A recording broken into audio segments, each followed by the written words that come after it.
Alright, so I tried to record this video. I think I got egg in my beard. Sorry about that. Just had some breakfast. It's a beautiful Sunday morning. I tried to record this video on my laptop, and the webcam started freezing up and just being a hassle. So I guess we're going to talk on this phone here for a minute. And apologies in advance. I just got up and made breakfast. I still need to shower and all that stuff, but Sunday, it's been a long week. I'm exhausted. And I was wondering about what should be the next topic for a video after the introduction. There's a lot to go into. I stayed up late last night trying to finish my next article, trying to get my writing up to the edge of my thoughts. If that makes sense. What I'm trying to do is put together an unassailable argument for my position, which is very difficult. It's taken months. It's very exhausting. It requires very careful, logical thinking, consideration. It's part of an old, ancient, nearly dead, I think, if not totally dead, philosophical tradition, right? We used to have philosophers that wrote about their own ideas, right? Now we have philosophy majors that write about ancient philosophy and their ideas, and so I'm trying to bring that back because well, I think it was a mistake to throw it out. I think we kind of threw the baby out with the bathwater, and that's part of my argument, I guess. I'll leave it to the reader once I finish my article, because I go into that, try to make a case for it that is sound and difficult to argue against, if not impossible. But for now, I think what maybe we should make the topic of this video is actually just how I'm doing, man. Because I'm having a rough morning, probably because I stayed up late. I haven't been doing that. I've been trying to stay on schedule, trying to get all this legal stuff done, trying not to get fired, so that I can support this legal battle, and trying to stay fit so I don't lose my goddamn mind. And I'm just tired, man. I'm tired. And I know we talked about how nobody cares about men's feelings in the last video. And, you know, people need to realize this is instinctual. Like Nietzsche talked about, for example, how morality is just an idea. It's just something that men like to use as a sort of shield or a sort of nice idea to project virtue onto themselves. But in reality, in day-to-day life, man has no morality. Human beings just do what they desire to do, right? Or what they're programmed to do biologically, or whatever you believe. And this is essentially true. Like, you know, you hear people go on and on about how men need to share their feelings and men need to open up and blah, blah, blah, blah. But the reality of the situation is that the instinctive response to that is aggression, is rejection, and there's a reason for it. See, a man is supposed to be strong, a man is supposed to protect you. So when a man shows his weakness, there is a biological reaction, a visceral biological reaction of rejection to that weakness. And so what I'm doing here is not really a play at sympathy, because I know nobody cares. That's fine. I'm actually okay with it. It's something I made my peace with long ago. But the reality is that we need to have an exposition of how difficult and crushing this is on men, so people can maybe, so this is more of an example, if you will, hopefully, or a sample to show you just what this system is really doing to men, just how hopeless it makes men feel, just how lonely and awful and terrible. And there's a reason. See, because I don't care about what anybody thinks. I don't care about what the judge thinks. I don't care about what my peers think. When you get to a point like this, it's life or death. Your whole future, your children's future is on the line. You don't care about what anybody thinks. You care about what God thinks, maybe, if there is a God. I care about what my future children, my future children, my children in the future think. Because right now they're being lied to, right? They're being lied to that daddy doesn't care, daddy has another girlfriend, daddy's doing all this and that. Whatever makes mommy feel good to justify the evil, wicked shit she's doing right now. That's what they're being told. But in the future, they're going to grow up, they're going to be adults, they're going to make their own decision, right? So that's what I care about. That's what I want to show. Hopefully someday they see this video or some of these videos and they can decide for themselves if Daddy really cared. I just want to be honest about my feelings. Because here's the thing. I'm strong enough now where your reaction to my weakness doesn't hurt me. It doesn't bother me. So maybe I can use it as an example for understanding, for the sake of my kids, for the sake of other people who don't understand what the system is doing deliberately. It was designed deliberately. You don't just make something up like no-fault divorce by accident. It's a deliberate perversion of logic. It's a deliberate perversion of the law. And it is intentionally designed to subjugate men, specifically men, because men are the class, the sex, that revolts in the face of injustice. So if you can keep men down by fucking with their kids, fucking with their money, crushing them emotionally, crushing them financially, you have less to worry about. Right now, man, I'm just lonely. It's just lonely. It's just me and my dog. Thank God for the dog, because that's about all I got right now. I guess I'd go down and visit my mom, I guess. I have some friends who aren't in this state, some friends who are here but are often busy, you know. I don't want to burden anybody with my fucking problems in the first place.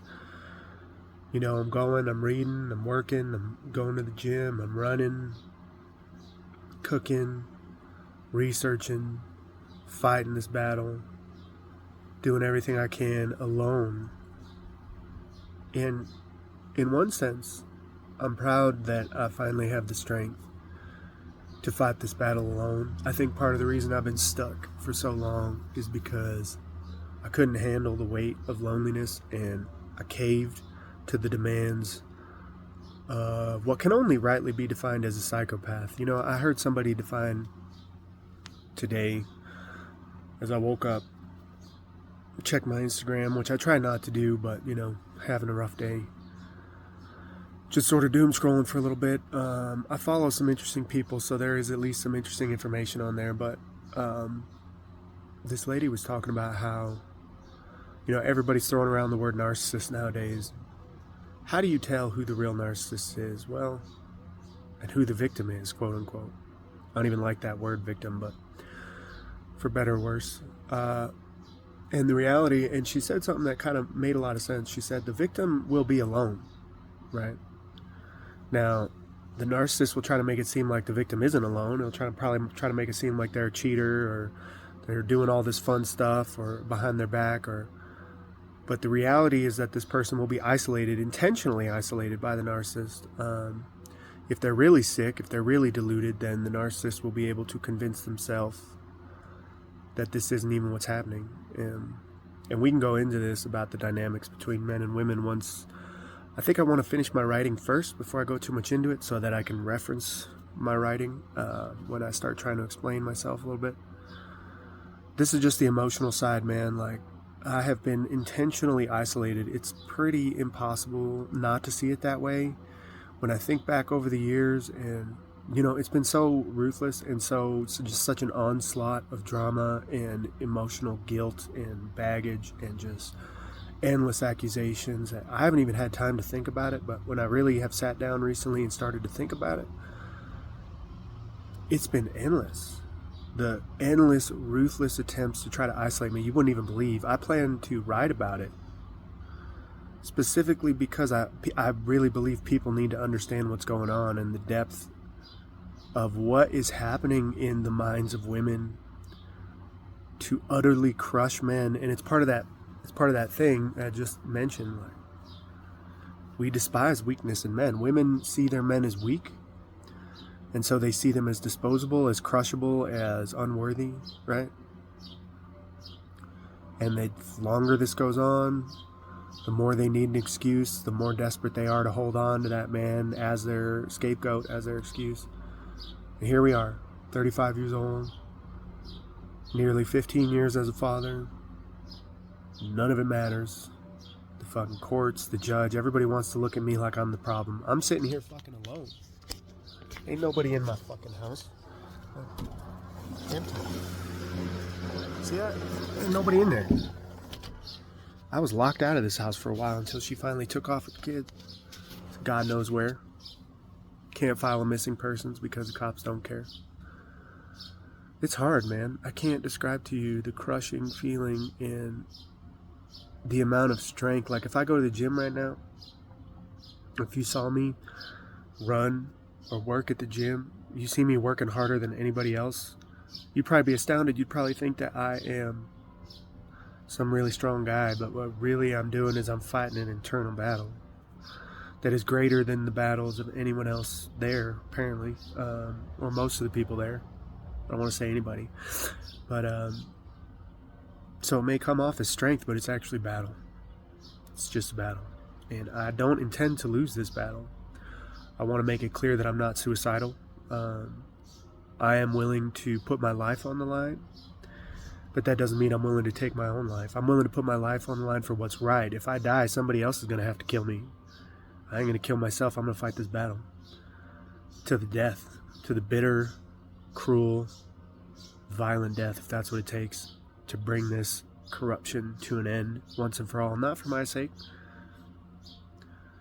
not even for society's sake, although hopefully it will eventually have some residual effects. But it's really just for my kids.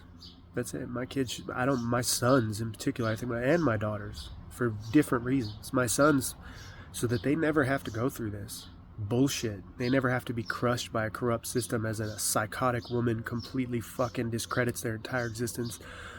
And I don't want my daughters to grow up thinking that's how they should treat people. Thinking that the way mommy is normal. The way that what mommy did to daddy was a good thing. I don't want my daughters thinking that. So you can think what you want. You can believe what you want. You can think I'm weak. You can think I'm strong. You can think I'm smart. You can think I'm dumb. You can think I'm ugly. You think I'm beautiful. I don't care. You think I'm stupid for growing out my hair. You think they're going to look down on me. They're going to think I'm crazy. I don't care. It's a spiritual battle. Spiritual symbol. I'm not cutting this hair until this corruption is over. It's not happening. I don't care. This is what a man is, by the way. There are so few men out there because of the pressure to conform, because of the pressure to feminize and just do as you're told, to get along, keep your mouth shut, head down. There are so few men out there, so let me just tell you, this is what a man is. A man doesn't care what you think. A real man doesn't care what you think. A real man is going to stand up for what he thinks, no matter what. And that's where we are. And that's what this is. Hopefully I get some support. But I've been alone, doing this alone now. I don't want to say I don't need support, because I feel like I do need public support, public attention, or I'm going to lose. They're going to crush me. That's how this system works. They obscure you. They make you look like the bad guy. They discredit you. They push you into a corner where nobody can see you. And then they crush you, right? So part of the reason of me going public is to try to get the word out, get the message out, that this isn't a coincidence, that this isn't by accident, it's by design. Yes, it's by design, and I can prove it, you know. Can't do it all in one video, but I can prove it. And the crushing weight that is sitting on my shoulders right now, that I will not allow to crush me, by the way. I think this is what the Greeks talked about. Maybe this is what they meant with the story of Atlas, right? The weight of the world on your shoulders. What are you going to do? You going to let it crush you? Or are you going to rise and push and fight back, right? And that's essentially what I'm trying to do here. Is to not let the weight crush me no matter what. For the sake of my children, for the sake of my own future. That maybe someday I'll have a life, right? But mostly for my children. so my children can have a future. They don't have to live like this. They don't have to waste their entire adult life like I have fighting this bullshit, right? And I do want to say, you know, and I wrote about this, I wrote a letter to my children already if you guys want to read it, but just in case the worst happens. But life is beautiful, man, despite all the pain, despite all the crushing weight, despite all of the overwhelming loneliness. There's beauty in this struggle. There's beauty in standing up for what you believe to be right. There's beauty in holding true to yourself, even when the entire world feels like it turns against you. There's beauty in the world here, like these trees right here. There's beauty in the sunlight. It's a beautiful thing, man. You open yourself up. You get all of it. You get all the pain, all the beauty, all the glory, all the hatred, all the bitterness, all the love.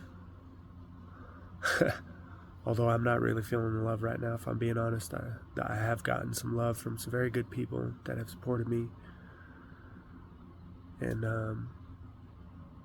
yeah, man, just all of it. This is why people run away from life, I think. This is why people try to numb themselves. This is why I'm celibate. This is why I take very good care of my diet. Not only so that I can focus on this battle and get through this, but also so that I can feel it all, man. Bring it on. Give it all. Give me all of it. All the good and all the bad. Let's get through the other side of it. Right now, I feel like I'm walking through hell, man. I'm walking through fucking hell, and I've been walking through hell for fucking way too long.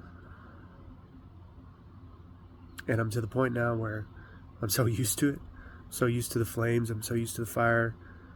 I just want to keep walking. I don't even care. I don't want to complain. I don't want to bitch. I don't want to argue. I just want to keep walking, get to the other side. Hopefully that comes soon. But even then, I don't know. I don't think it will. I don't think it will. Despite the fact that I've been fighting this battle for 15 years, I don't think the judge is going to care. I don't think they're going to take that into consideration. I think they're going to try to drag this out like they do with every other fucking case. Despite the fact that I've already done this twice before, they're going to try to drag it out. So whatever. Bring it on. As long as it takes. You're not going to crush me. I know I'm talking about pain. I know I'm talking about struggle. I know I'm talking about loneliness. But you're not going to crush me. That is my promise. To my enemies and to myself. You will not crush me. You will not. And the more that you try, the more I'm going to expose the truth about how deliberately corrupt and ignorant you really are. Of the law, of justice, of morality. See, these are things I've studied my whole life. These are things, like I said, I'm trying to revive the philosophical tradition myself, because it seems like it's dead. Because I've read enough and thought enough and pondered enough that I feel like I can finally pick up the mantle of where they left off, of where I feel like the last philosophers left off, and pick it up, keep going. And that's more meaningful to me than being rich or having success or being loved by everybody or being famous. I don't care. I don't care if nobody reads my writings for 100 years. I don't care. I don't care, because it's what I believe. It's what I think is right. It's what I think is necessary. It's what I think needs to be done. And there's beauty and strength in that. There's so much strength that, I tell you again, you won't crush me. You can't crush me, because my strength is coming from here and here. You have to kill me to get rid of that now. Maybe that's what they'll do. Like I said, I'm not suicidal. And I don't know what's going to happen. I know I sound pretty intense right now. Like I said, I'm having a hard morning. Maybe things will go smoothly. Maybe some miracle will happen, you know. I'm happy to hold out for a miracle. I'm happy to, or entertain the idea that something miraculous will happen to save me from this struggle or to cut it short. But I can't rely on it. I have to keep fighting. I have to keep moving. I got a bunch of fucking legal paperwork to fill out today for the 40 millionth goddamn time, and just gotta keep moving on, man. not knowing where my kids are, not even knowing if they're safe. Hopefully, God, they're safe. Pray to God that they are safe. I believe that they are safe, relatively. There are some things that I worry about, but in any case, 20-minute video. It's kind of a long rant. Again, sorry I had to use the phone here, but my laptop wasn't doing me justice. So yeah, we'll get into more of the specifics. I'm gonna try to finish this writing maybe by next week. Hopefully, I can work on it again during the weekend or something. I really want to finish this article because it really gets to the core, I think, of the issue. I've already laid the foundation in a previous article, and I'm really trying to build up. So I'll share that with you hopefully in a couple videos from now. I might make a few more videos before that happens during the week, but yeah, this has gone on for 21 minutes, so I think that's enough. It's probably already pushing people's limits, so alright, thanks for listening to me rant, guys. That's it for now.